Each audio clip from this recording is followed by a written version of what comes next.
MBBS மற்றும் பல் மருத்துவ படிப்பில் சேர்வதற்கு தவறான அல்லது போலி சான்றிதழ்கள் கொடுத்தால் மாணவர்கள் அவர்களின் பெற்றோர் மீது குற்றவியல் நடவடிக்கை மேற்கொள்ளப்படும் என்று மருத்துவக் கல்வி மாணவர் சேர்க்கை குழு தெரிவித்துள்ளது. கடந்த 2024-25 ஆண்டில் மருத்துவ மாணவர் சேர்க்கையின் போது NRI ஒதுக்கீட்டில் சிலர் போலி ஆவணங்களையும் சிலர் தவறான சான்றிதழ்களை அளித்தும் மருத்துவ இடங்களை பெற முயற்சி செய்ததை அதிகாரிகள் கண்டுபிடித்தனர்.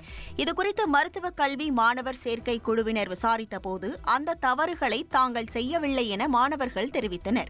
சிலர் முகவர்கள் மூலம் விண்ணப்பம் செய்ததால் அவர்கள் தவறான தகவல்களை அளித்திருக்கலாம் என்றும் கூறினர். இதனால் அவர்கள் மீது நடவடிக்கை எடுக்க முடியாத நிலை ஏற்பட்டது.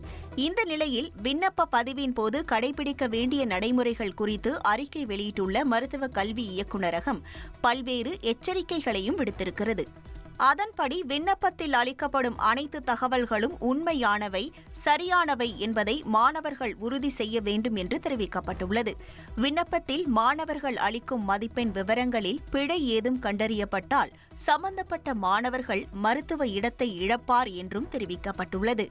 தவறான மதிப்பெண் பட்டியல், சாதி சான்றிதழ், பிறப்பு சான்றிதழ், போலி தூதரக சான்றிதழ்களை வழங்கினால் மாணவர்கள், அவர்களின் பெற்றோர், பாதுகாவலர் மீது சட்ட நடவடிக்கைகளும் குற்றவியல் நடவடிக்கைகளும் எடுக்கப்படும் என்றும் தெரிவிக்கப்பட்டுள்ளது.